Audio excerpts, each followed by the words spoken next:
Voilà, salut. Salut à tous, je m'adresse aux internautes qui se sont connectés. Il est 11h15. Durant 45 minutes, nous allons pouvoir chatter entre tout le Bas-Rhin et ici Guy-Dominique Kennel, des vice-présidents en direct du Palais de la Musique et des Congrès. C'est pas la première fois, Guy-Dominique, que vous organisez des chats. C'est même la 6e édition. En revanche, c'est la première fois pour une rentrée. Oui, c'est la première fois pour la rentrée. On m'entend, oui. C'est la première fois pour la rentrée du Conseil général à la foire que nous faisons cela. C'est la 5e fois que nous le faisons et je dois dire que les thématiques choisies, que ce soit les déplacements et surtout l'aide, la protection maternelle infantile, etc., en bref, l'ensemble des éléments que nous avons abordés ont fait que nous avions beaucoup de personnes qui nous ont consultés, qui nous ont interrogés. Et je dois dire, et je le répète également, pour tous ceux qui sont aujourd'hui devant Internet et qui souhaitent nous interpeller, nous allons répondre à toutes les questions comme nous l'avons fait au chat. Alors le temps ne le permettra probablement pas ici, mais une réponse sera donnée à toutes les questions qui seront posées. Voilà, justement, ça commence directement avec cette petite tablette. Vous allez suivre exactement en direct ce qui va se passer, vous, sur le grand écran. Une question de Michel. Alors que l'on nous parle d'austérité et de crise, comment les collectivités peuvent-elles se permettre de financer le Rallye d'Alsace ou même le Racing? Pourquoi ne pas consacrer cet argent à des associations locales? Le ton est donné. Guy-Dominique. Eh bien, je vois que ça démarre bien.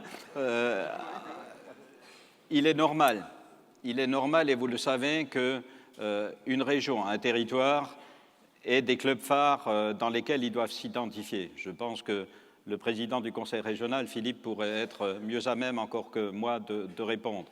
Mais il est important, que ce soit au niveau du football, bien évidemment, le Racing a été cité, mais les subventions des collectivités vont bien au-delà. C'est tout simplement des aides, soit au sport de haut niveau, soit au sport de masse. Et je crois que là, nous avons fait une répartition entre les collectivités, la région participant davantage pour le sport de haut niveau et le Conseil général pour le sport de masse. Mais il est important que l'ensemble de nos habitants aient des clubs derrière lesquels s'identifier. Je vous donne juste une illustration. J'étais à Auxerre cette semaine avec un certain nombre de présidents conseils généraux et le maire d'Auxerre et le président du conseil général nous ont dit qu'il était important pour nous d'avoir l'AJ Auxerre. Qui ne connaît pas l'AJ Auxerre et qui ne connaît pas Guy Roux?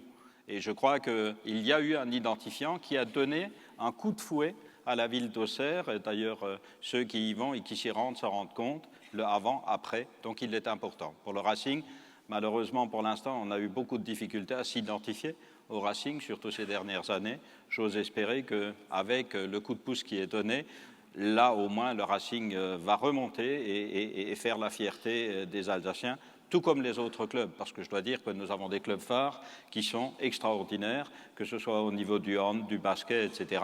Et il est important que nous ayons ces clubs phares qui entraînent dans leur sillage l'ensemble des autres petits clubs. Donc, je dois dire que ce n'est pas parce que quelques subventions sont données à des grands clubs que les petits clubs sont finalement ignorés.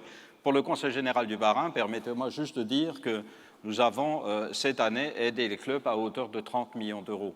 30 millions d'euros pour la licence sportive, pour un certain nombre d'accompagnements de leurs manifestations. Donc vous voyez, la somme est considérable et elle est absolument nécessaire. Voilà, les questions tombent. Je rappelle que nous sommes en direct sur le site du Conseil général. Message de Jordan. Bonjour, pourquoi ne pas mettre la billettique Badgeo sur tout le réseau 67 et le billet sans contact idem? Cordialement. Ce jeune homme, en plus, est poli. Voilà, Alfred Becker pourra y répondre. Bien, vous savez que le Conseil général a la compétence en matière de transport interurbain, c'est-à-dire en dehors des communes et des périmètres qui organisent eux-mêmes leur transport. Et dans ce sens-là, c'est le réseau 67 qui irrigue à travers, je dirais, quelques 67 lignes différentes avec presque 300 bus, l'ensemble du territoire. Alors nous avons entamé maintenant depuis 2 ans une profonde évolution tarifaire. Nous sommes partis d'une douzaine de tarifs différenciés à un tarif unique. 1er juillet 2011, tarif unique pour 2 €, vous allez du nord au sud, d'est en ouest du département. Alors, nouvelle évolution maintenant, je dirais, après la billettique manuelle, la billettique, je dirais, électronique, la carte Badgeo qui va être mise en œuvre sur une vingtaine de lignes qui est déjà en vigueur d'ailleurs et qui permet de recharger la carte successivement en partenariat avec un grand réseau bancaire, et ce système va être, je dirais, généralisé à l'ensemble des lignes d'ici à l'année prochaine, donc dématérialisation, simplification d'utilisation. Merci, Monsieur Becker. Message d'Astrid, ça tombe. Peut-être que vous, dans la salle, vous êtes en train de chatter, qui sait. Astrid, vous parlez souvent de votre soutien au bilinguisme. J'ai voulu inscrire ma fille dans une classe bilingue. Vous l'avez là, oui, c'est ça. À la rentrée, mais il n'y en a pas dans mon village. Voilà, quelqu'un qui veut inscrire son enfant dans une classe bilingue, il n'y en a pas dans mon village. Que pouvez-vous faire? Étienne Wolf. Bien, le Conseil général, bien sûr, soutient la langue régionale et soutient le bilinguisme. La compétence du Conseil général concernant le bilinguisme n'est pas d'ouvrir des classes dans les collectivités, puisque les collectivités locales, c'est elles qui décident de l'ouverture ou de la non-ouverture d'une classe bilingue. C'est-à-dire qu'avec l'éducation nationale, c'est le maire de la commune qui décide de l'ouverture ou de la non-ouverture. Bien, le Conseil général, nous les accompagnons, puisque par classe bilingue, nous soutenons financièrement toute ouverture de classe bilingue. Voilà. Donc, mais la décision n'est pas de notre niveau. Autre question de Gisèle. Le nombre de personnes qui souffrent de la maladie d'Alzheimer ne cesse d'augmenter. Or, il n'y a pas assez de places en établissement pour les accueillir. N'est-ce pas un défaut d'anticipation ? Merci pour cette question qui évidemment est importante, puisque nous savons que la maladie d'Alzheimer est devenue ou a pris une place dans l'actualité. Dire que le Conseil général n'a pas présagé ou préparé l'avenir dans ce domaine me semble être une erreur. En effet, depuis de nombreuses années, nous pratiquons une politique pour le vieillissement de la population qui, évidemment, a une priorité. La première, c'est le maintien à domicile. Nous savons aussi que pour traiter la maladie d'Alzheimer, il faudra déterminer ou mettre en route un certain nombre d'unités de vie qui permettent de résoudre effectivement ou de répondre à ce type de besoin. Cela a été fait, on a commencé, il y a cette première partie au niveau des établissements, mais nous continuons encore dans une autre direction à l'heure actuelle, la mise en place de ce que nous appelons les MAIA, c'est-à-dire c'est une organisation, une prise en charge de la maladie d'Alzheimer qui est tout à fait nouvelle et qui va, dans les années à venir, prendre une place importante dans le cadre de la politique que nous menons au niveau du vieillissement de la population. Alors, autre question, sachez qu'on avait décidé de vous présenter le e-service. C'est un nouveau portail à partir de lundi, donc ça tombe très bien, les hasards font bien les choses. Message de Marie M. Les administrations proposent de plus en plus de services dématérialisés à leurs concitoyens. Qu'en est-il dans le Bas-Rhin? Et quand, Guy-Dominique Kennel, simplifierez-vous nos démarches? Bien, mais je dois rassurer Marie M. J'aime bien sa question d'ailleurs. Je dois la rassurer pour lui dire que le Conseil général du Bas-Rhin, et on vous le présentera tout à l'heure, est le premier département de France à mettre en place un e-service, aussi bien pour les particuliers que pour l'ensemble des professionnels, c'est-à-dire les communes, les associations, et vous aurez plus de détails dans un instant et qui vous seront donnés. Vous dire aussi que la dématérialisation est vraiment quelque chose que nous avons pris à bras-le-corps, et je voudrais vous dire que, par exemple, pour les cartes de transport, pour la rentrée présente, nous avons proposé la dématérialisation de l'inscription pour les cartes de transport, et sur 30 000 ou 31 000 possibles, il y a 27 000 personnes qui ont utilisé ce moyen. C'est vous dire que c'est important, c'est utile. Nous l'avons fait. Nos services, et je les remercie, ont conçu le logiciel en interne, et ça a très bien marché. L'ensemble des enfants ont leur carte scolaire sans avoir eu à remplir des tonnes de paperasserie. Et pour nos services, le traitement était plus rapide, plus efficace. C'est dans cette direction que nous allons aller, mais vous aurez la présentation tout à l'heure. On va en profiter pour accueillir Nathalie Reims. Venez, montez sur la scène. On peut l'applaudir, Nathalie Reims est la directrice adjointe au service informatique. Internet, réseaux sociaux, le département du Bas-Rhin est le deuxième sur Facebook en nombre de fans en France. Voilà, c'est vraiment cette jeune génération-là, celle qui arrive, c'est du tweet, c'est des réseaux sociaux, on ne peut pas y couper. C'est aussi pour ça que le e-service que vous allez nous présenter, Nathalie, vous le développez à fond, c'est ça ? Exactement. Donc, je suis là pour vous présenter en fait l'accès au portail e-service, qui est une première au niveau des professionnels aujourd'hui. Donc, qu'est-ce qu'un portail e-service? En fait, c'est un site internet avec un accès via le site barin.fr, comme vous le voyez là, donc accès direct e-service. On clique à droite, c'est ça? À droite, oui, là où vous voyez la flèche, qui est personnalisé et personnalisable. Donc, comme vous le voyez, 2 accès sont possibles. Un accès pour le particulier, et comme l'évoquait Monsieur le Président, un premier e-service a été lancé en juin et qui a été un franc succès, donc avec 28 000 élèves qui ont pu déjà profiter de ce e-service. L'accès aux professionnels, donc collectivités et associations, peuvent également se connecter et profiter de e-services spécifiques. Donc aujourd'hui, nous vous présentons le premier e-service à destination des professionnels qui porte sur les demandes de subventions. Qu'est-ce que vous appelez professionnel? Donc collectivités et associations. Voilà, donc c'est pour une bonne partie de personnes ici qui sont Exactement, ici. donc ça vous est destiné aujourd'hui. Donc, comme vous le voyez, en fait, on vous présente de manière concrète à quoi va ressembler en fait ce portail de demande de subvention en ligne, et vous présenter quelques fonctionnalités rapides. Donc, notamment, vous pourrez réaliser vos demandes de subvention directement sur le portail. Donc, ça représente 160 dispositifs.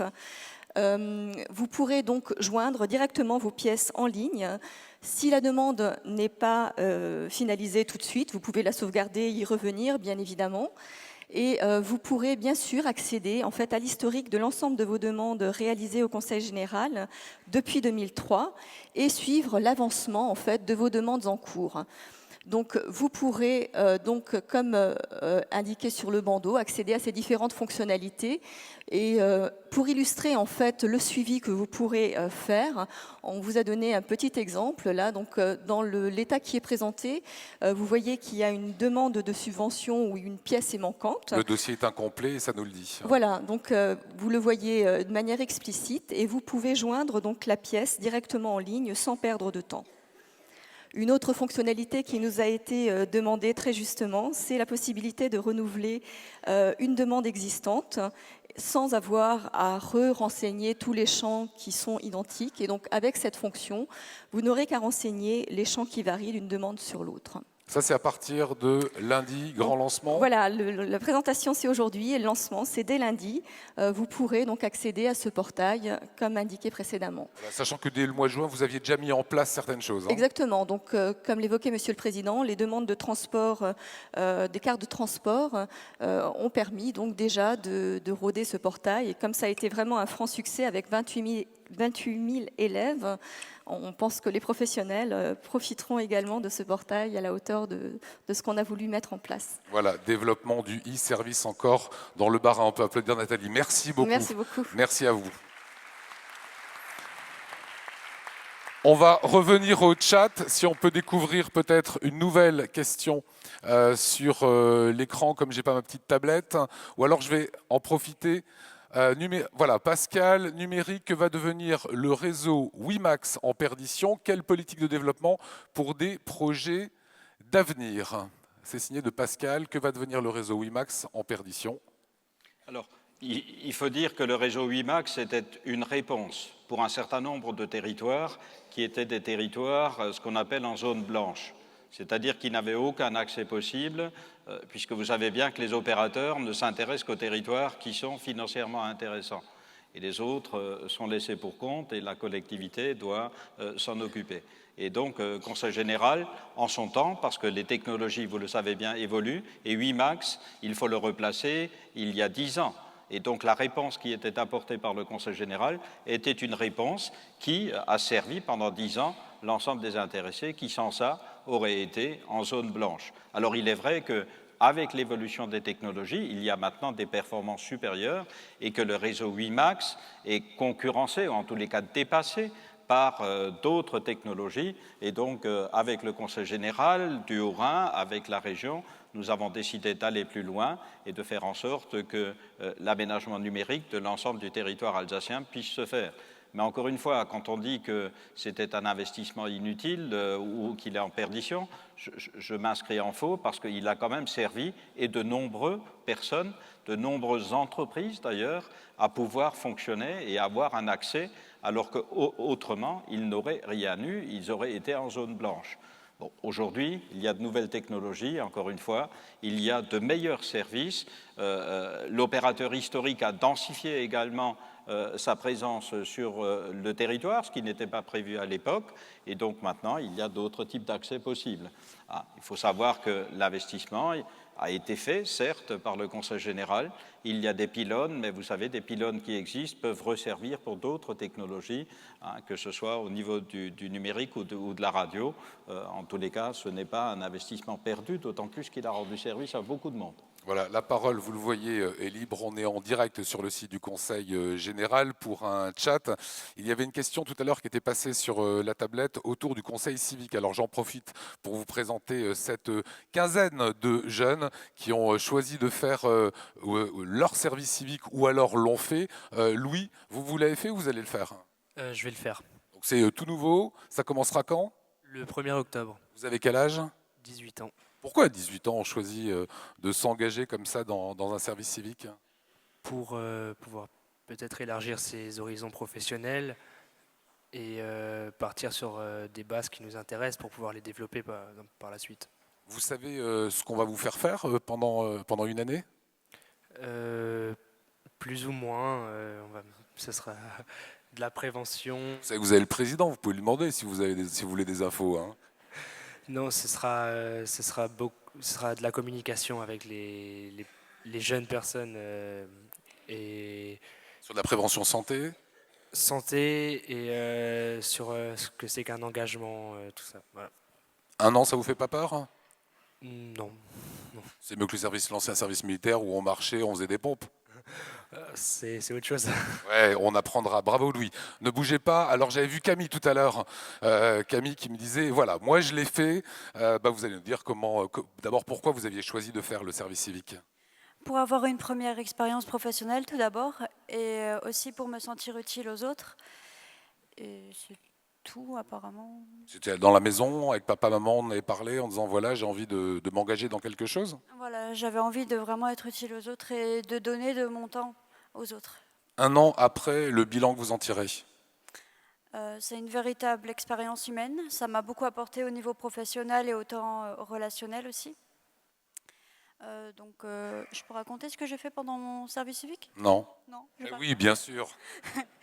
Donc, Très rapidement, après on prend des questions de chat. Allez, qu'est-ce que vous avez fait?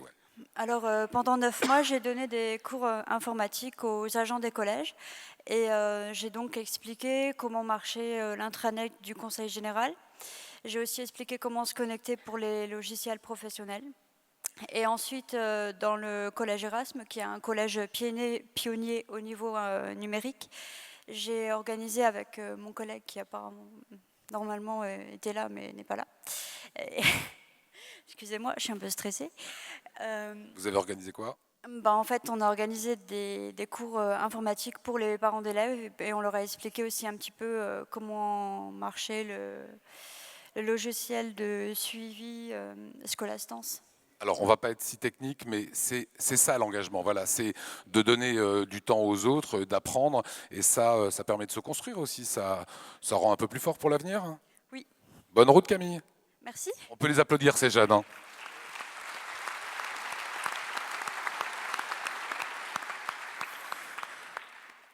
Voilà, quelqu'un qui pose une question sur le service civique. Non, on vient d'y répondre. Celle-là, c'est la bonne. De Walter Epster, quelle force comptez-vous mobiliser pour le maintien de la desserte aérienne vers Charles de Gaulle? Donc là, on parle de transport.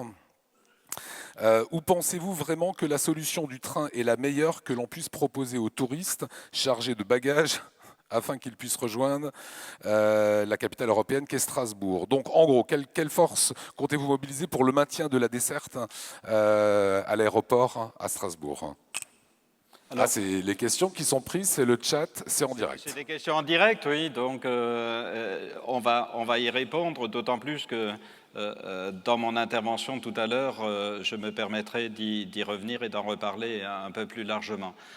Vous dire, bon, il y a des décisions qui ont été prises, une décision unilatérale d'ailleurs d'Air France, de supprimer la desserte de l'aéroport d'Ensheim en direction de Roissy-Charles de Gaulle et de le faire par le train. Évidemment, vous l'avez entendu, le ministre Cazeneuve hier, qui nous a indiqué la date de son rendez-vous avec le président d'Air France pour revoir la question de façon plus précise, parce que déshabiller l'aéroport d'Ensheim, alors que les collectivités, avec la Chambre de commerce, font des efforts considérables pour faire en sorte que cet aéroport puisse exister et donner à Strasbourg vraiment sa force de capitale européenne, n'est pas la bonne solution, vous l'aurez bien compris. Alors, nous considérons que ce n'est pas encore une décision définitive. Nous verrons bien quelle sera l'issue de l'entretien du ministre avec le président d'Air France. Je pense que peut-être même Roland Ries, le sénateur-maire de Strasbourg, d'après ce que j'ai compris, a été convié.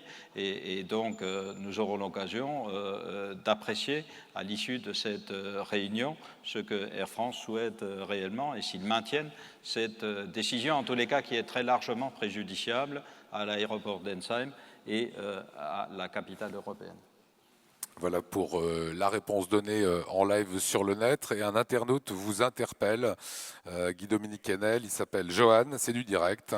Vous parliez des clubs comme phare pour les villes. C'est une référence tout à l'heure au Rallye de France et au Racing. Vous devriez donc vous réjouir des résultats de l'US Trösdorf, le village dans lequel vous résidez ces dernières années. Ben oui, je crois que la façon de me réjouir et peut-être de vous réjouir collectivement avec moi, c'est de les applaudir parce qu'ils ont fait, voilà, parce qu'ils ont fait une saison où ils n'ont perdu aucun match en promotion d'excellence et ils sont montés d'un cran. Voilà, donc, et finalement, en ayant monté d'un cran ou en étant montés d'un cran, les 3 premiers matchs d'ailleurs, ils les ont gagnés. Ce qui prouve que, ma foi, on peut être un club d'une petite localité, Preuschdorf, 1000 habitants, où la commune dont j'ai eu le bonheur d'être le maire a mis en place un terrain synthétique et des infrastructures intéressantes, mais qu'il y a une belle camaraderie, c'est-à-dire que les joueurs, entre eux, aucun n'est payé, je tiens à le signaler, c'est quand même un indicateur pour les autres. On peut réussir sans mettre l'argent au niveau des clubs sportifs, je crois que c'est important, y compris à ce niveau-là. C'est un message que j'aimerais transmettre aussi longtemps qu'il y a une vraie camaraderie, un objectif sportif. Et ça, c'est le cas à Preuschdorf. Merci.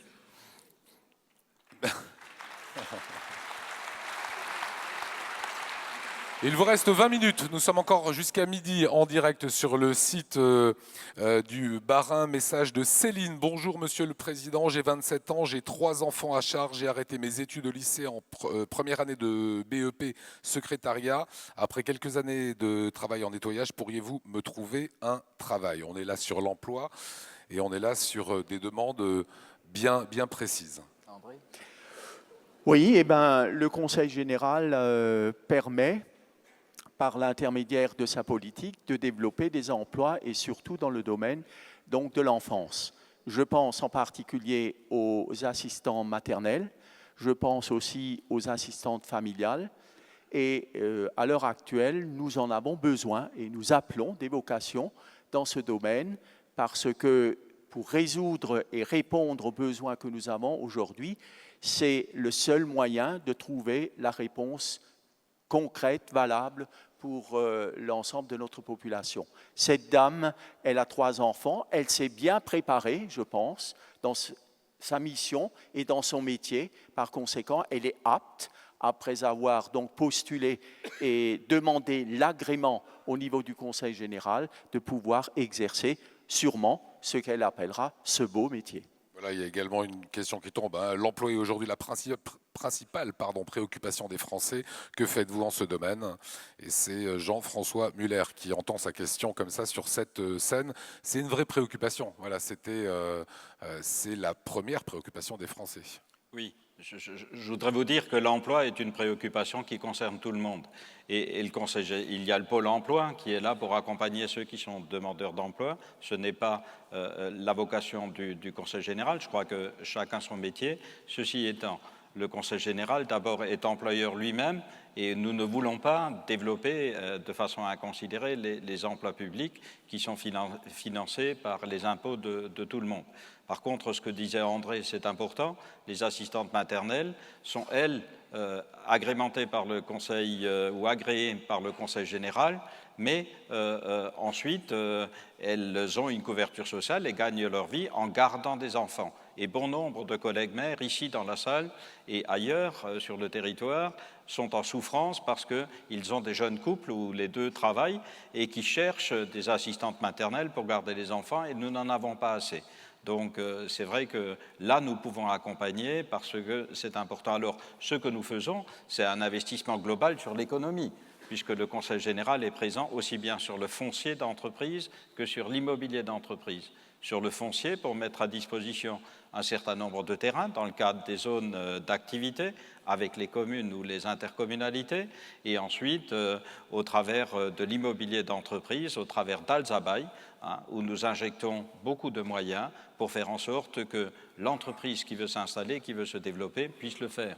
Et en clair, nous donnons une chance à l'entreprise qui elle-même embauchera évidemment des personnes de notre territoire et consolidera l'emploi dans notre territoire. Mais c'est vrai que c'est une préoccupation essentielle et là aussi, je me permettrai de dire 2 mots tout à l'heure dans mon discours parce que c'est vraiment une préoccupation majeure pour tout le monde.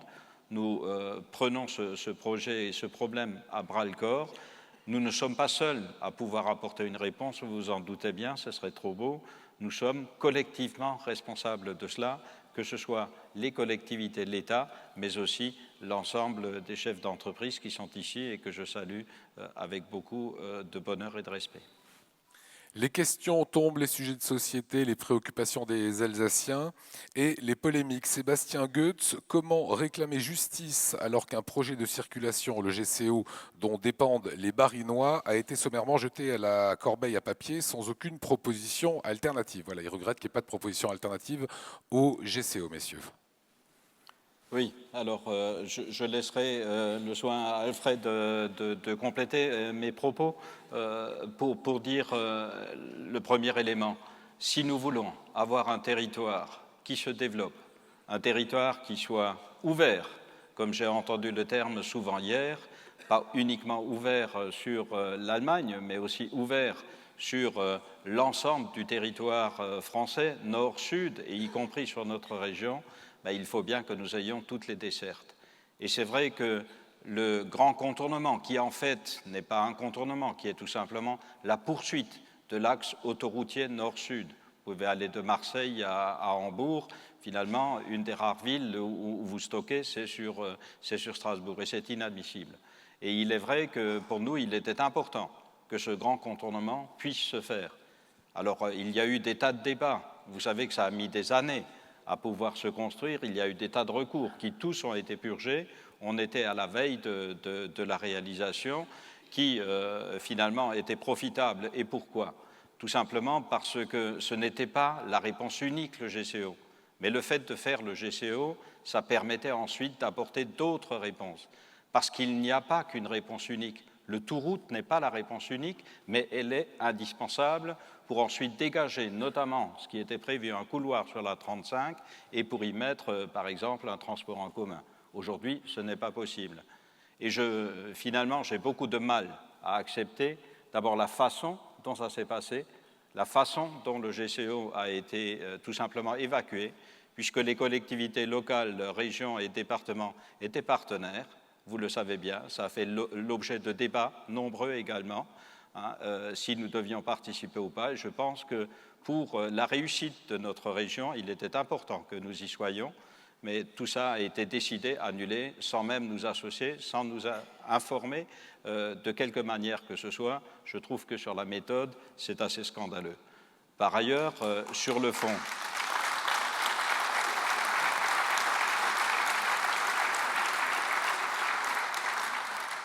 Par ailleurs, je le disais sur le fond, nous avions toujours dit qu'il y a cette réponse-là qui permettra de la diversification. Mais qu'est-ce que nous avons comme alternative? Et vous voyez, bon, je dis, et maintenant, on fait quoi? Je pose la question. Et maintenant, on fait quoi?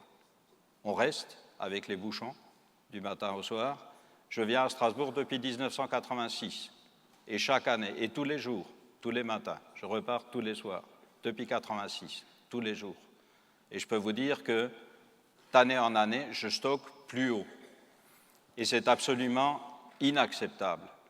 Vous savez, pour le monde économique, c'est la même chose. Je rencontre beaucoup d'artisans qui me disent qu'ils viennent du Nord ou qu'ils viennent du Sud pour aller travailler ici sur Strasbourg et qui me disent « je suis obligé de faire partir mes ouvriers à 6 heures du matin pour qu'ils soient à 8 heures à Strasbourg chez nos clients. Est-ce que vous imaginez que 2 heures le matin, 2 heures l'après-midi, je peux le faire payer aux clients? Certainement que non. Parce que sinon, pour l'ensemble des clients strasbourgeois, l'addition reviendra très très cher. Et qu'est-ce qu'ils font, ces entreprises? Ils essaient de trouver des zones de chalandise ailleurs que sur Strasbourg. Et il y aura un défaut de réponse, notamment dans l'artisan. J'ai rencontré des peintres, j'ai rencontré des carreleurs, et voilà ce qu'ils m'ont dit. Et c'est la vérité, je dois vous dire que c'est difficile. Alors je ne me résous pas à ce type de décision, d'autant plus qu'en face, on n'a aucune alternative qui est proposée, aucune. Je pouvais accepter, ou je pourrais accepter sur le fond, qu'on dise on préfère cette option que celle-là. À titre d'illustration, et là je fais un clin d'œil à Roland Ries, à l'époque, il y avait un choix à Strasbourg entre le tram et le métro, mais il y avait une alternative. Le tram a été choisi, c'est tant mieux, il existe aujourd'hui, tout le monde en profite, c'est très bien. Mais là, c'est GCO ou rien. Je suis désolé, le rien, moi je ne l'accepte pas. Je ne peux pas me résoudre à ce que pour le département du Bas-Rhin, pour la région Alsace, nous soyons mis sous cloche et que nous étouffions. Deuxième élément, c'est aussi pour l'ensemble des personnes. Alors on peut dire oui, mais ça ne concerne pas Strasbourg. Mais ça concerne aussi les riverains de cet axe-là. Parce qu'il y a une pollution, vous le savez bien, les particules fines qu'inspirent tous ces gens qui habitent sur le tracé, ce n'est pas admissible de poursuivre dans ce domaine-là. Et je crois qu'il est important, au-delà de la santé animale, de penser aussi à la santé humaine. Et là, nous devons, collectivement, je dis bien, et sans polémique, et sans approche politicienne, nous devons apporter une réponse à notre territoire, ne pas le faire étouffer, parce que sinon, le développement économique, il ne se fera pas, il ne se fera plus, ni pour Strasbourg, ni pour le département, et ce sera préjudiciable pour l'ensemble de la région. Alors vous voyez, je ne suis pas pour le tout-route. La preuve, c'est que le Conseil général du Bas-Rhin, dans son approche, a prévu un certain nombre d'éléments, notamment le transport en site propre ouest, qui est un bus à haut niveau de service qui va de Wasselonne à Strasbourg et que nous mettons sur site propre tout simplement pour éviter que les personnes prennent toutes leurs voitures pour aller sur Strasbourg et rejoindre leur travail. Nous le mettons avec beaucoup de difficultés, c'est vrai, parce qu'il faut de l'acquisition foncière, ça met un certain temps, mais les travaux vont démarrer fin de l'année, début de l'année prochaine, avec une mise en service, j'ose l'espérer, en 2016-2017, sachant que sur le tracé, nous sommes à plusieurs. Il y a le Conseil général, il y a l'État et il y a aussi la ville et communautés urbaines qui sont parties prenantes, donc chacun en fonction de ses responsabilités. Mais c'est un projet que nous portons au niveau du Conseil général qui a été initié et que nous mettons en place. Je le dis aussi pour m'inscrire par défaut au tout-route. C'est évident qu'il faut une approche qui soit une approche complémentaire. La route ne peut pas être évacuée comme ça d'un clic de doigt. Elle est nécessaire, elle est indispensable dans certains secteurs. Mais nous faisons tout, et je pense, et je regarde Philippe Richert, avec le TER également, il y a d'excellentes dessertes. Vous voyez, une illustration. Le Conseil général pour les transports scolaires. Nous avons, sur les 3 dernières années, reporté plus de 6000 jeunes qui prenaient un bus, nous les avons reportés sur le train pour éviter qu'il y ait des bus sur la route. Alors il ne faut pas dire que nous sommes pour le tout-route, nous essayons d'optimiser les moyens qui existent et de donner toutes les chances de déplacement à l'ensemble des Parinois et de donner toutes les chances économiques aux entreprises de notre territoire. Guy-Dominique.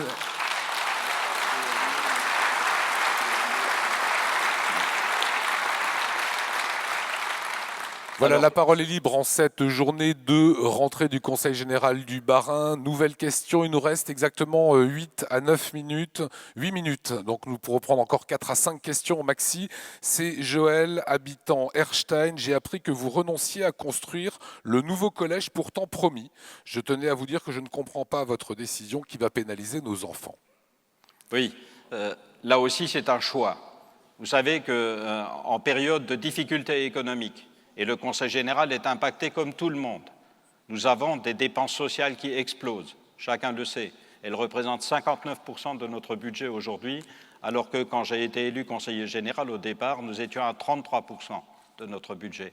59% de notre budget, je vous rappelle que nous avons un budget d'1,2 milliard et au niveau du fonctionnement, un budget de 800 millions d'euros. Donc 59%. Les dépenses sociales, parce que le Conseil général est l'amortisseur social de la crise, il faut le savoir, elles explosent. Les recettes diminuent. À un certain moment, il est de notre responsabilité, non pas de laisser filer l'impôt, c'est trop facile pour équilibrer notre budget, mais de regarder ligne par ligne quels sont les investissements qui ont été programmés et comment on peut les optimiser sans nuire. Et là, je tiens à le dire pour Erstein, et de façon très forte, il était prévu, lorsque les finances le permettaient il y a quelques années, il était prévu, et en fonction de l'évolution démographique de ce territoire, il était prévu de faire 2 collèges, de rénover l'ancien et d'en construire un deuxième. Coût total, 30 millions d'euros. 30 millions d'euros pour ces 2 opérations. J'ai demandé à ce qu'on revoie d'abord le graphique d'évolution démographique. Et je constate que les 1000 élèves qui étaient pressentis ne sont pas atteints, puisqu'on est à un peu plus de 750 élèves. Et que j'ai demandé au service de revoir ce dossier, en accord d'ailleurs avec mes collègues, parce qu'on l'a fait sur toutes les lignes budgétaires du Conseil général, pas uniquement pour Erstein, mais sur toutes les lignes, nous avons regardé ce qui est prévu, est-ce que c'est pertinent encore aujourd'hui, ou est-ce qu'on peut optimiser? Et là où on pouvait optimiser, nous le faisons. Alors l'optimisation, c'est quoi pour Erstein en clair? C'est de reconstruire, je dis bien reconstruire le collège existant. Nous démolissons tous les bâtiments sauf un qui est correct et qui va être totalement réhabilité. Nous faisons une extension avec la région de la demi-pension ou du restaurant scolaire. Nous prévoyons également la réalisation d'un gymnase au sein de ce collège. En clair, au lieu de 30 millions d'euros d'investissement, et pour un résultat qui sera optimum pour les élèves et dans le cadre de leur fonctionnement, nous arrivons maintenant à un investissement de 20 millions. Mesdames et messieurs, 10 millions d'euros de différence, ça fait 8 points de fiscalité dans le département du Bas-Rhin. Nous ne pouvons plus, aujourd'hui, nous permettre tout simplement de laisser filer la dépense. Certains pensent que c'est encore possible. Nous, depuis 2008, nous fermons et nous regardons de façon la plus précise possible ce qui est faisable, ce qui est finançable, mais sans nuire. Encore une fois, pour nous, la priorité, c'est la qualité de ce que nous proposons aux élèves. Et sur Erstein, les parents d'élèves, je veux les rassurer. Les élèves, je veux les rassurer. Les enseignants, je veux les rassurer. Ce collège sera d'une réalisation optimale et qui permettra de faire une belle pédagogie, y compris dans ce territoire, mais avec un investissement qui ne sera pas de 30 millions d'euros, mais qui sera de 20 millions d'euros. Il y va d'une saine comptabilité publique. Nous gérons en fait l'argent des contribuables. Et il ne s'agit plus aujourd'hui d'être à la dépense inconsidérée. Voilà le choix qui a été fait sur Erstein. Muriel. Muriel qui pose une question, on peut la faire en 2 points. Un élève reconnu handicapé par la MDPH à 80% handicap sensoriel peut-il bénéficier d'une aide financière du département au titre du transport scolaire adapté s'il fréquente un collège privé? Voilà la question. C'est un élève reconnu handicapé par la MDPH.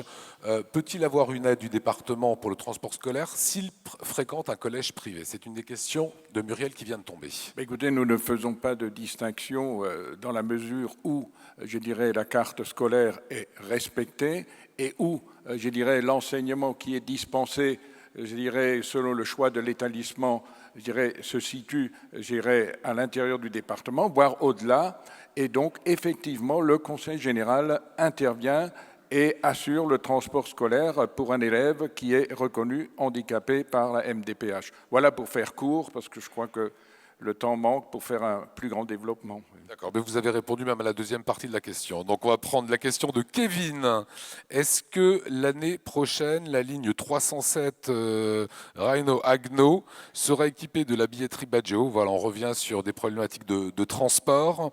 Et est-ce qu'il sera possible de disposer d'un géré par Royer Voyage un abonnement combiné réseau 67 plus CTS Strasbourg? Voilà. Alors je ne sais pas si on va voir la question. Est-ce que l'année prochaine, la ligne 307 Rhino-Agno sera équipée de la billetterie Badgeo? Écoutez, je crois que les réseaux combinés, je crois que le président l'a déjà évoqué, ça fonctionne entre le transport scolaire, le réseau 67 et le réseau TER. Et bien entendu, il y a un abonnement combiné qui inclut, je dirais, les possibilités sur le périmètre de transport urbain de Strasbourg pour les élèves, les collégiens en particulier, qui sont scolarisés dans l'un des établissements de la ville. Et comme on parle de transport, ça sera probablement la dernière question, parce qu'après le réseau s'arrêtera. Question de André, mes parents sont âgés et vivent encore à leur domicile, même s'ils ont des difficultés à se déplacer. J'ai entendu dire que le Conseil général pouvait nous aider. De quelle façon? Donc des parents qui sont âgés, qui vivent à leur domicile, qui ont des difficultés à se déplacer.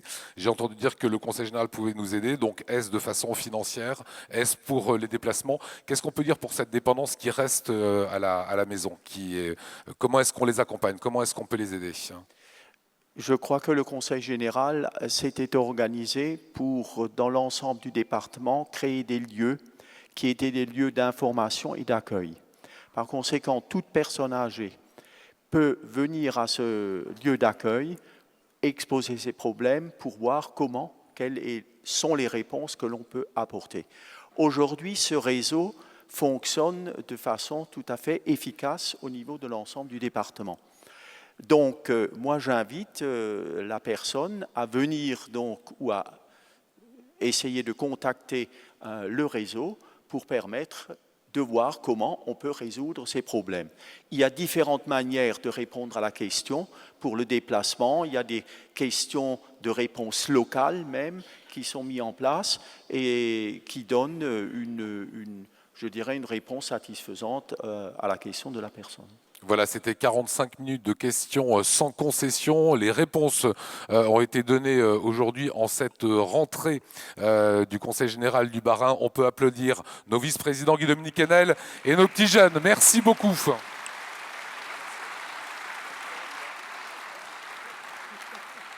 Voilà, je vous en prie, vous pouvez... Étienne Wolf, il aurait bien continué encore le jeu des questions-réponses. Merci aux petits jeunes. On va libérer juste cette scène, installer le pupitre. Guy-Dominique Kennel, une petite réaction sur ce qui a été dit. Ça a été vraiment espace de liberté, c'est ce que vous souhaitiez je remercie l'ensemble des internautes qui nous ont sollicités. Vous voyez, c'était des questions ouvertes, sans complaisance, difficiles pour certaines.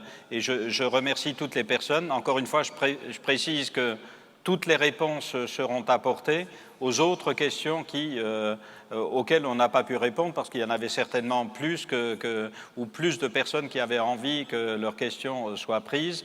Nous répondrons à toutes les questions avec la même franchise que celle-là. Le département du Bas-Rhin n'a pas de choses à cacher, bien au contraire. Nous sommes un service public au service de nos concitoyens. Je vais vous laisser vous installer. Je rappelle juste les prochains rendez-vous de chat vidéo sur le site du Conseil général, ce sera sur l'insertion à partir du 10 novembre et sur l'enfance et la famille à partir du 1er décembre. Donc comme on l'a vu tout à l'heure avec Nathalie sur le site du CG, les informations bien évidemment seront en ligne et vous pourrez vous aussi avoir réponse à vos questions. Guy-Dominique Kennel, je vous laisser conclure. Merci Lionel, mesdames et messieurs, chers amis. Dans un monde qui tangue, dans une zone euro qui doute, dans une France proche de la récession et qui manque de réelles perspectives d'avenir, le Conseil général du Bas-Rhin entend, plus que jamais, jouer le rôle qui est le sien. Chaque jour, à travers nos politiques, nous apportons déjà des réponses concrètes à nos partenaires et à nos concitoyens et nous mettons tout en œuvre pour atténuer les conséquences de la crise, accompagner les plus fragiles, développer nos territoires, aider nos entreprises et améliorer la qualité de vie de chacun. Mais aujourd'hui, face aux difficultés nombreuses que rencontrent les Barinois, nous avons le devoir d'être plus ambitieux encore. Cette ambition, c'est de vouloir le meilleur pour le Bas-Rhin et les Barinois. Ne pas se contenter de nos acquis, mais nous fixer de nouveaux objectifs en nous donnant les moyens pour les réaliser. Mais c'est aussi préfigurer l'avenir. C'est pourquoi j'ai proposé à mes collègues conseillers généraux de mener une démarche prospective sur les 20 prochaines années en nous appuyant sur des projections d'évolution de la société barinoise. Mon objectif était d'adapter les politiques du Conseil général à ces évolutions, soit pour les favoriser, soit pour les influer, en tous les cas d'anticiper dans l'intérêt de nos concitoyens, bien évidemment. Le fruit de ce travail est désormais formalisé au travers de 14 engagements que nous avons votés en juin dernier, 14 engagements déclinés en 50 actions concrètes. Ces mesures, qui nous permettront d'être dans l'action plutôt que dans la réaction, concernent l'ensemble des compétences du Conseil général et fait essentiel dans l'anticipation plutôt que la lamentation. Leur mise en œuvre est compatible avec les contraintes financières auxquelles nous devons faire face. Ce travail doit nous permettre, en lien étroit avec nos partenaires et en cohérence avec les différents documents d'orientation, de donner un nouvel élan à notre territoire, alors même que celui-ci connaît, au niveau économique, une activité plutôt atone dans certains secteurs d'activité et un nouveau recul de l'emploi. C'est dans ce contexte morose, il faut le dire, qu'il nous faut être ambitieux et décidés et nous concentrer sur nos atouts et les valoriser. Qu'il s'agisse de l'enseignement supérieur ou de la recherche, du tourisme, de nos filières agricoles ou agroalimentaires, de nos artisans, de notre industrie, nous disposons de fleurons au niveau européen et nous devons veiller à les conserver et à nous appuyer davantage sur leur savoir-faire pour dynamiser toute notre région. Certes, le département et les collectivités en général n'ont pas forcément les compétences ou les moyens pour agir sur tout, mais nous sommes des fédérateurs, nous pouvons lancer des initiatives, coordonner, favoriser les rencontres. Je souhaite que nous nous mobilisions autour de ces 14 grands défis pour qu'ensemble, nous puissions préparer le Bas-Rhin de demain. Un Bas-Rhin ouvert à l'international, fier des valeurs qui ont fait sa renommée, qui s'appuie aussi bien sur la marque Alsace que sur le pôle métropolitain Strasbourg-Mulhouse, ainsi que sur les richesses diverses et nombreuses de nos territoires. Nous devons, élus et professionnels, être animés par cette volonté commune de faire avancer nos territoires, urbains ou ruraux, afin que nous soyons une locomotive du bassin rhénan. Pour cela, nous devons jouer collectif, non seulement au niveau régional, comme l'a d'ailleurs appelé de ses vœux le ministre Bernard Cazeneuve hier matin, mais nous espérons également conserver le soutien de l'État. Et malheureusement, de ce côté-là, force est de constater que les résultats ne sont pas au niveau de nos attentes, bien au contraire. Durant les 6 premiers mois de l'année, on nous a annoncé le changement, c'est maintenant. Et depuis 3 mois, nous constatons en Alsace que le slogan de campagne se traduit différemment. Ici, il serait plutôt à propos de dire « le désengagement, c'est maintenant ». Car en termes de changement, nous sommes bien servis. Nous venons en effet de subir une série de mauvais coups qui pénalisent fortement cet élan que nous devons impulser pour faire repartir notre territoire. L'abandon du GCO en est la première illustration. Je me suis déjà exprimé sur ce sujet. Mais parallèlement, car tout est lié, un arrêté de début du mois d'août, passé inaperçu, vient de geler 9000 hectares de terre pour favoriser la protection du grand hamster d'Alsace. Mesdames et messieurs, 9000 hectares sur lesquels nous ne pourrons plus implanter d'activités économiques, ni de logements, ni même d'axes routiers, dont d'ailleurs le GCO, puisque son emprise foncière est opportunément comprise dans ce secteur sauvegardé. Et ce n'est pas tout. Dans le droit fil, Air France, on l'a dit, vient de décider de supprimer la relation historique entre Strasbourg et Roissy pour la remplacer par une liaison ferroviaire. Plus grave encore, en dépit des annonces du ministre Cazeneuve, qui n'a pas jugé utile d'ailleurs de répondre ni par écrit ni oralement à mes questions, des menaces planent toujours sur la nature des lignes et sur le volume des financements par l'État des lignes aériennes liées à l'activité du Parlement européen, ce qu'on appelle les lignes obligations de service public, OSP, qui garantissent une bonne accessibilité de Strasbourg, notamment au titre de son statut capitale européenne. À l'heure où, tous ensemble, les collectivités locales et la CCI, nous avons injecté des moyens supplémentaires pour faire baisser les taxes aéroportuaires afin de relancer l'activité à Ensheim, cette éventuelle baisse du financement des lignes subventionnées serait totalement irrationnelle et compromettrait l'avenir de notre aéroport régional, déjà mis à mal par ses voisins du bassin rhénan. Cette plateforme est au contraire un de nos atouts et il faut la soutenir. Nous attendons donc la confirmation écrite. J'ai lu ce matin des mots qui engagent, je préfère des écrits qui soient suivis des faits. Donc nous attendons la confirmation écrite des engagements de l'État pour en connaître la nature d'une part et le volume financier d'autre part. Roland Ries a cité à plusieurs reprises le fait que Strasbourg devait être une ville ouverte, et je suis tout à fait d'accord avec lui. Notre économie a besoin de s'ouvrir et notre région de rayonner, surtout dans un contexte difficile comme aujourd'hui. Mes chers amis, comment garantir cette ouverture si l'État nous brise la continuité autoroutière, asphyxiant ainsi Strasbourg, si l'État nous dégrade l'accessibilité aérienne, si l'État nous empêche de disposer de 9000 hectares de foncier, mettant ainsi notre territoire sous cloche, si l'État ne s'engage pas financièrement de manière forte par le contrat triennal qui, après arbitrage, et je crains le pire, sera signé en fin de mois, nous dit-on. Or, des perspectives intéressantes existent. Ces dernières semaines, grâce au travail remarquable de l'ADIRA, des repreneurs ont été intéressés par des entreprises en difficulté, comme Caddy ou Strassel. Mais demain, qu'en sera-t-il? Comment pourrons-nous attirer de nouveaux investisseurs si nous sommes de plus en plus enclavés? À quoi serviront les grandes zones d'activité intercommunale que le département finance? Je vous le demande. Grâce à Alsabaï, nous allons financer cette année près de 10 millions d'euros pour des bâtiments industriels dans le Bas-Rhin. C'est une politique totalement volontariste qui nous permet de pérenniser des emplois et de contribuer au développement de notre territoire. Mais nous avons besoin de nouvelles implantations industrielles.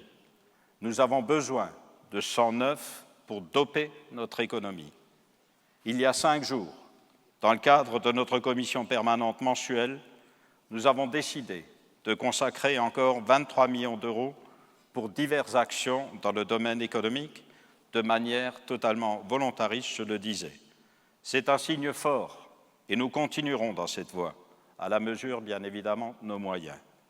Mais le Conseil général ne prétend pas à l'exclusive, bien au contraire.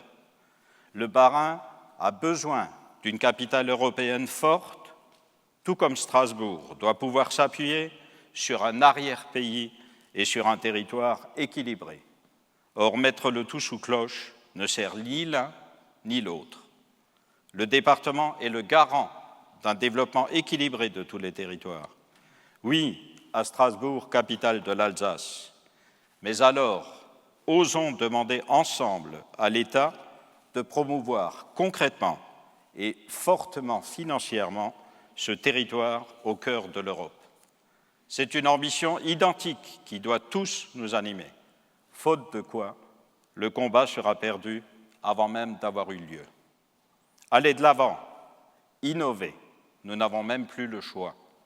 L'innovation, ce n'est pas seulement imaginer de nouvelles politiques, c'est surtout les mener de manière plus intelligente, toujours plus en phase avec les attentes de nos concitoyens.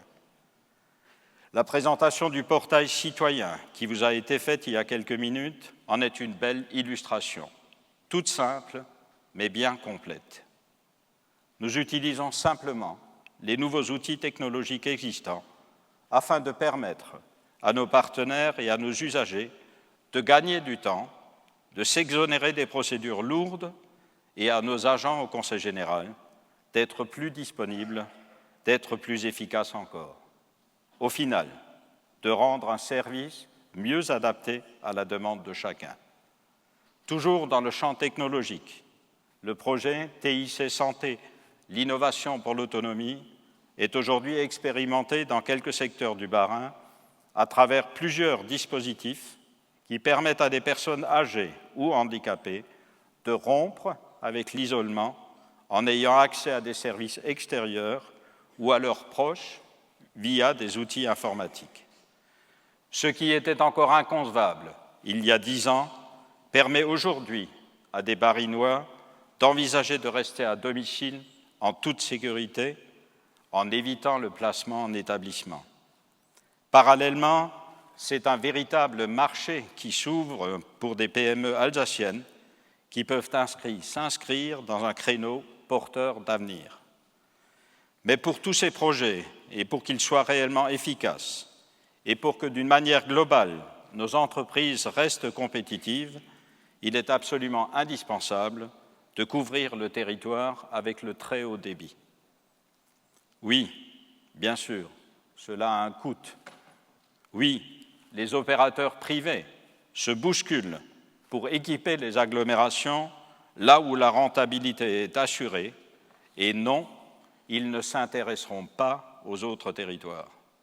Or, c'est aussi là que se trouvent les emplois. C'est même là qu'il faut les développer pour éviter les bouchons et l'engorgement quotidien.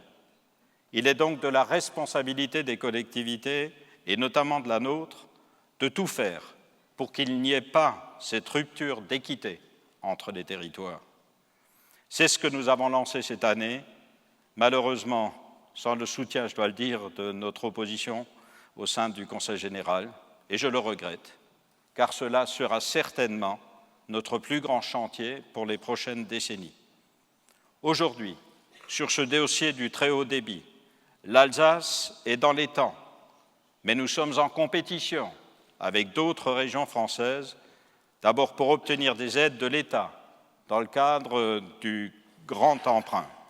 Là encore, il nous faudra jouer collectif pour obtenir ce soutien indispensable sans lequel l'Alsace restera au bord du chemin. L'innovation, c'est aussi creuser de nouvelles pistes pour apporter des réponses à nos concitoyens, et notamment dans le domaine social. Aujourd'hui, le social, je le disais, pèse 59% de notre budget entre l'insertion, les personnes âgées, la prise en charge du handicap et l'enfance. En constante évolution, ces dépenses sont par nature, et a fortiori en période de crise, ces dépenses sont incompressibles. D'autant plus que l'État, et là, quel que soit le gouvernement, ne nous compense toujours pas ce qu'il nous doit au titre des compétences déléguées. En 2011, sur 217 millions d'euros engagés au nom de l'État, nous avons dû ponctionner 109 millions sur notre propre budget pour couvrir ces dépenses. Et d'après les dernières informations, j'estime improbable que l'ancien président du Conseil général de la Corrèze, qui à juste titre était prompt à dénoncer cette situation, n'y mette fin aujourd'hui, alors qu'il en a la capacité de le faire. À défaut de dépenser moins, nous allons donc pouvoir innover pour dépenser mieux et explorer de nouvelles voies pour aider les plus fragiles. Ainsi, nous allons renforcer nos liens avec le secteur de l'économie sociale et solidaire, qui est particulièrement bien implanté en Alsace, avec 1 emploi sur 10. L'économie sociale et solidaire, mal connue, mérite le soutien des collectivités et d'ores et déjà, nous travaillons ensemble pour mettre en œuvre de nouvelles actions. Enfin, à travers l'organisation de semaines thématiques consacrées au handicap, à l'enfance ou encore à Alzheimer dans quelques jours, nous faisons découvrir au public concerné et à leur entourage non seulement le remarquable travail mené par les agents des services sociaux du département, mais aussi les initiatives de nos partenaires locaux qui ensuite peuvent essaimer à travers l'ensemble du territoire. Là encore, ce n'est pas toujours la collectivité qui agit directement, mais elle permet de créer des synergies, de mettre en réseau et au final d'améliorer le service rendu. Et je considère qu'ainsi, l'innovation nous permet d'être parfaitement dans notre rôle d'animateur du territoire et de créateur d'une plus-value sociale. Bref, nous devons toujours être plus proches de nos concitoyens. Cette proximité, c'est la marque de fabrique du Conseil général du Bas-Rhin. C'est sa raison d'être. Ces 44 élus sont issus de tous les territoires du Bas-Rhin et ces services ont vocation à y être implantés. C'est un gage d'efficacité, de réactivité, mais aussi d'adaptation des politiques aux réels besoins de chaque territoire. Or, avec l'amendement du projet de création des conseillers territoriaux, qui devaient être eux aussi issus des territoires, nous devons être vigilants sur le mode de scrutin qui sera proposé par le gouvernement et sur la taille des cantons redécoupés pour que nous puissions continuer à jouer notre rôle de proximité. Les territoires ruraux méritent, tout comme les territoires urbains, d'être représentés. Au Conseil général du Bas-Rhin, dès 2006, Philippe Richert avait lancé la territorialisation des services et j'ai naturellement poursuivi ce mouvement en l'accentuant, car je suis convaincu que c'est bien en se rapprochant au plus près de nos concitoyens que nous jouons le mieux notre rôle. Mes chers amis, la vérité est dans la proximité. Mais renforcer notre présence au plus près de nos partenaires et de nos usagers ne se résume pas en une simple délocalisation des services, même si notre administration va renforcer sa présence territoriale à travers une organisation moins centralisée. Il nous faut agir globalement en fonction des particularités locales et adapter nos politiques aux besoins de chaque territoire. Ainsi, je ne veux pas d'un Conseil général qui décide arbitrairement de ce qui est utile ou non dans vos communes ou vos intercommunalités. C'est pourquoi la nouvelle génération de contrats de territoire s'appuiera sur une enveloppe globale, calculée en fonction du taux de réalisation du contrat précédent, et ce sont les conseillers généraux concernés et les élus locaux qui définiront ensemble le contenu et les projets à soutenir. L'appui au territoire sera également renforcé par une offre de services complémentaires à l'ingénierie territoriale dans des domaines tels que l'application du droit des sols, le foncier, la gestion de l'eau et des espaces naturels, le développement local. J'aurai l'occasion d'ailleurs d'y revenir lors de la journée des maires dans quelques jours et je remercie le président de l'association de bien vouloir m'y autoriser.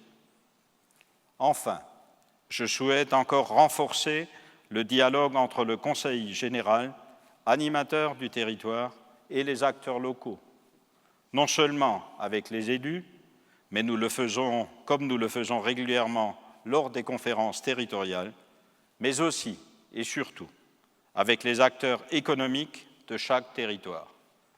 J'ai obtenu, il y a quelques jours, l'accord des présidents des 3 chambres consulaires et je remercie Bernard Stalter, Jean-Louis Hurley, Jean-Luc Heimberger et Jean-Paul Bastien de nous aider à mettre en œuvre des conférences de territoire afin de traiter ensemble et globalement des problématiques qui se traduisent localement. La première de ces conférences, et je peux vous l'annoncer aujourd'hui, aura lieu le 2 octobre prochain sur la thématique de la mobilité et des transports dans le département du Bas-Rhin. Je veux que le Conseil général du Bas-Rhin soit le garant du développement équilibré des territoires ruraux et urbains, mais naturellement, cette évolution territoriale du Conseil général doit être en parfaite cohérence avec les modifications institutionnelles qui nous attendent en Alsace. Il y aura d'abord l'acte 3 de la décentralisation promis par le nouveau gouvernement pour cet automne. On ne sait pas encore ce qu'il contiendra, mais tout ce qui peut faciliter l'action des collectivités locales et simplifier les démarches de nos concitoyens doit être souhaité et encouragé. Ainsi, j'ai en tête un certain nombre de compétences dont nous pourrions assurer l'exercice et qui nous permettraient d'assurer un service plus complet que si nous continuions à le partager avec l'État.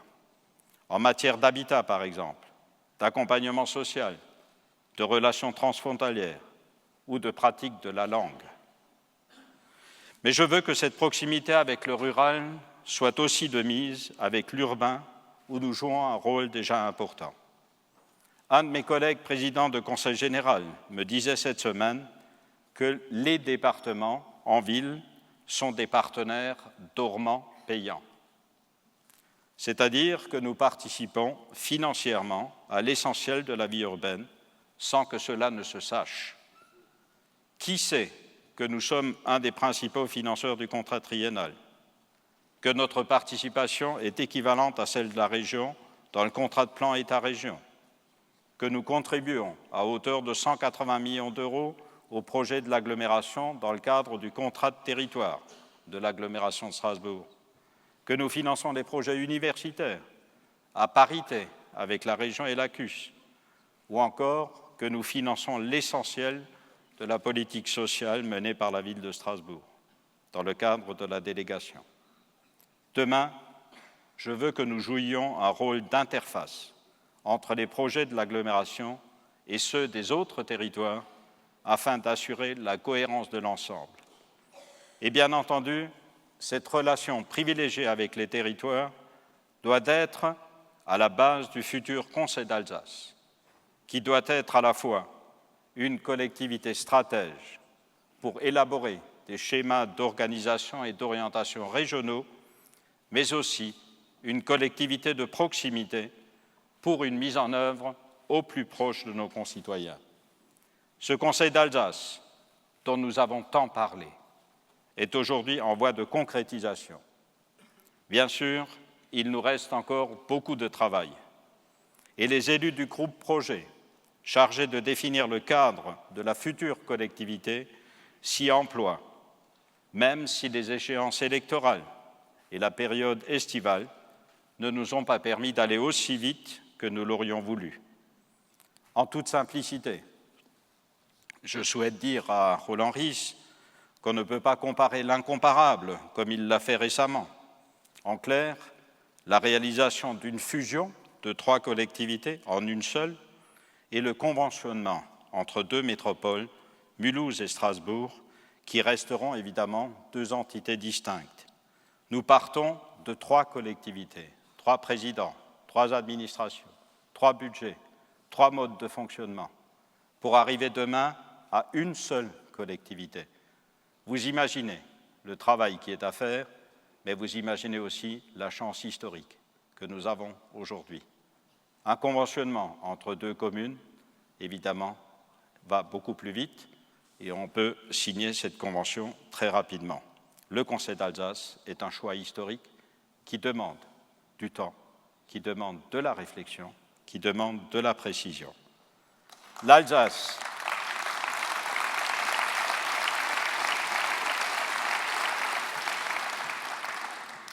L'Alsace, et mes deux collègues sont là ce matin pour le prouver, dans ce qu'elle a de plus ambitieux et de plus innovant, c'est notre objectif immédiat. Cette évolution institutionnelle, c'est l'image d'une Alsace qui va de l'avant, d'une Alsace qui prend son destin en main, d'une Alsace forte de son histoire et de toutes ses richesses humaines. Au-delà de la querelle du siège, il faut que nous proposions un vrai projet aux Alsaciens. Il nous faut faire la preuve que nous pouvons disposer d'une organisation plus économe, plus efficace et plus pertinente si nous nous regroupons. C'est ce que nous devons expliquer ensemble et d'une seule voix aux Alsaciens, et j'invite pour ce faire d'ailleurs Philippe Richert et Charles Büttner à me rejoindre pour que nous affichions devant vous notre volonté de réussir ce pari pour l'avenir de notre région, notre belle région, l'Alsace.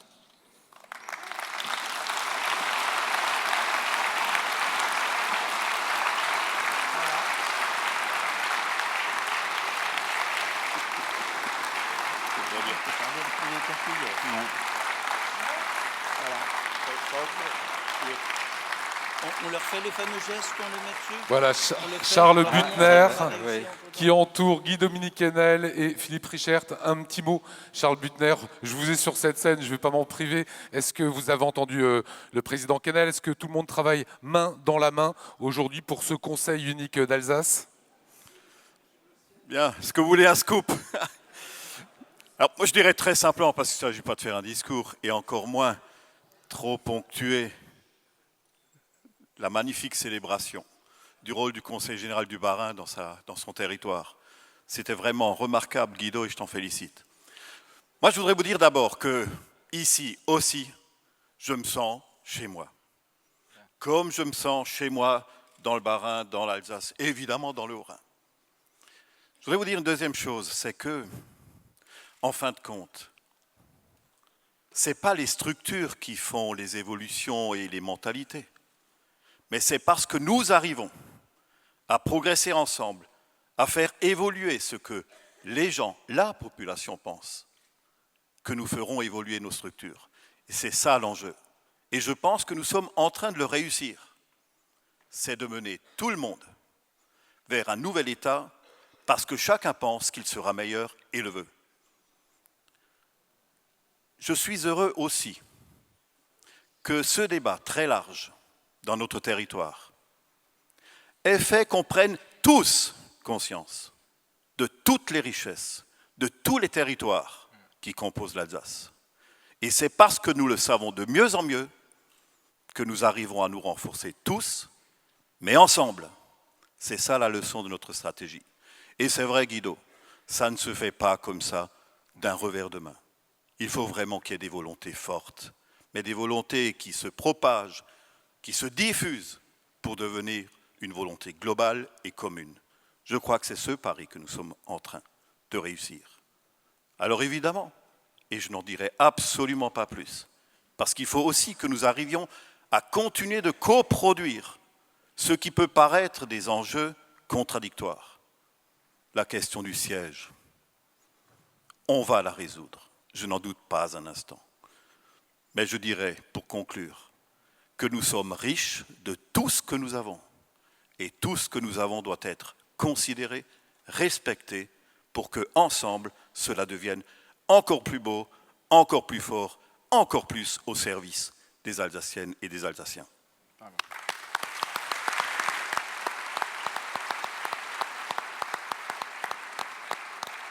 Une réaction Philippe Richert. Est-ce que ce Conseil d'Alsace, qui est pour le bien des Alsaciens, est-ce qu'on avance assez vite?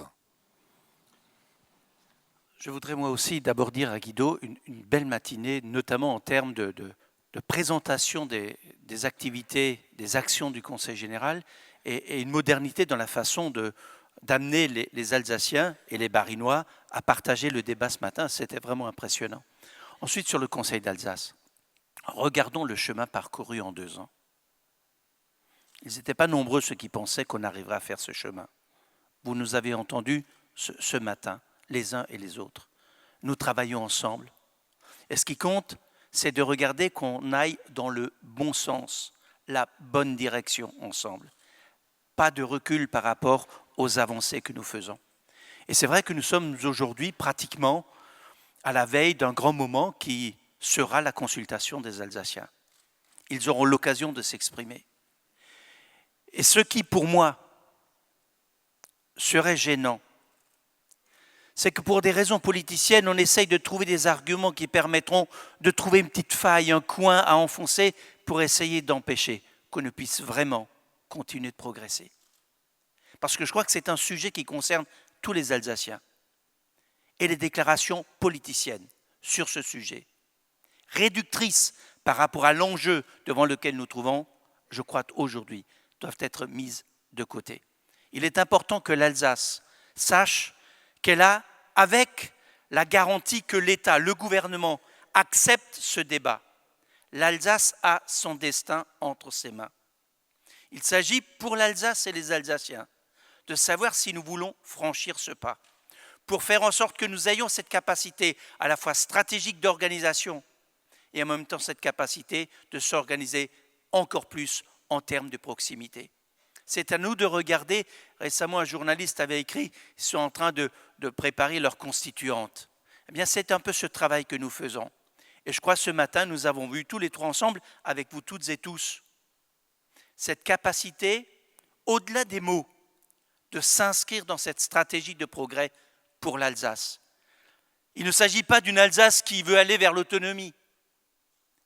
Il s'agit d'une Alsace qui, évidemment, est dans la République.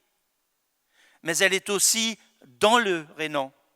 Elle est aussi dans la capacité, aujourd'hui, de dire que la décentralisation, c'est bien sûr des transferts de compétences, mais ça n'est pas que des transferts de compétences. C'est essayer, dans ces moments difficiles de crise, de regarder comment, tout simplement, avec l'argent public, avec les responsabilités publiques qui sont les nôtres, nous sommes capables de relever ces défis. Ces défis aujourd'hui que nous voulons ensemble, tout simplement, jour après jour, continuer à les affronter et à les gagner. Pour chaque commune de l'Alsace, il y en a plus de 900, pour chaque territoire, rural et urbain. Moi, je me pose la question depuis le début, je le dis clairement comme tu l'as fait. Oui, au pôle métropolitain Strasbourg-Mulhouse, je n'ai jamais émis de réserve, jamais. Parce que je pense que ce qui compte, c'est de dire clairement les choses. Oui, je suis pour le pôle métropolitain, mais de la même façon et de façon très déterminée, je pense que l'Alsace a besoin d'encore plus d'union, plus d'ambition, et nous ne réussirons qu'ensemble. C'est pour ça que je suis très content ce matin d'avoir été aux côtés de Guido et de Charles pour affirmer une nouvelle fois cette capacité et cette volonté qui sont les nôtres.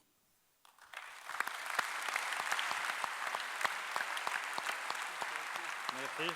À moi de conclure. Voilà, Guy Dominique, le mot de la fin vous revient avec les deux présidents. C'est l'heure de passer aux festivités. C'est l'heure de passer aux festivités. Je voudrais remercier encore une fois Philippe et Charles d'être montés sur scène et de les remercier de ce qu'ils ont dit. Parce que, bon, la critique souvent est facile. L'impatience est de tous les jours, chacun le sait. Mais ce que nous sommes en train de faire, mesdames et messieurs, c'est un choix historique pour l'Alsace. C'est un choix pour une Alsace gagnante, une Alsace qui sera fière et qui pourra l'être. Une Alsace qui sera dynamique dans son territoire. Cela nécessite beaucoup de courage. D'abord du courage politique pour chacun. Et ce n'est pas chose évidente dès le départ. Il y a un mûrissement qui doit se faire. L'Alsace ne se décrète pas. L'Alsace se construit. Et nous sommes ensemble, tous, pour construire. Alors les contradicteurs, je préfère qu'ils deviennent acteurs. Et qu'il fasse que notre Alsace soit attractive, que notre Alsace soit dynamique, bref, que notre Alsace soit un pays où il fait bon vivre, où les gens sont fiers d'être alsaciens, d'y vivre, d'y contribuer. Je compte sur vous toutes et tous, je sais que je peux compter sur toutes et tous, pour faire en sorte que nous puissions avancer dans ce domaine-là. Voyez-vous, consultez les Alsaciens pour leur dire quoi? Leur dire « Voulez-vous de l'Alsace ?» sans leur dire qu'est-ce qu'est le projet que nous allons leur soumettre. À titre personnel, je ne m'y résigne pas. Et c'est pour ça que je souhaite que nous réalisions et que nous présentions le projet. Parce qu'enfin, qu'attendent de nous nos concitoyens? Ils nous disent « Est-ce que votre Conseil d'Alsace me profitera? Est-ce qu'il y aura un service amélioré? Est-ce que je paierai moins d'impôts? Et non pas uniquement où sera le siège, mais est-ce que j'aurai quelque part un bureau unique où je pourrai aller? Est-ce que je ne me perdrai plus dans des dédales de l'ensemble de l'administration dès lors que j'ai un dossier où on me renvoie de l'un à l'autre? Voilà la marge d'efficacité, voilà la marge de progrès. Et ensemble, lorsque nous additionnons nos richesses, parce qu'il y en a, de l'ensemble des territoires, sans renier nos territoires, chacun a sa valeur, chacun a son histoire, chacun a ses avantages, mais en les additionnant, demain, l'Alsace sera encore fière d'exister et l'Alsace sera gagnante. En tous les cas, c'est ce que je souhaite et je me battrai pour ça. Merci Guy-Dominique Kennel. Merci. Alors, le cocktail vous attend. Je voulais en profiter pour remercier tous les internautes qui ont participé à ce chat. C'était une grande première en cette rentrée. Un cocktail vous attend dans un petit instant. Bonne rentrée à tous. Salut. Et comme le Japon est l'invité, il y aura un apéritif japonais, donc je vous dis tout simplement Kanpai et bon appétit.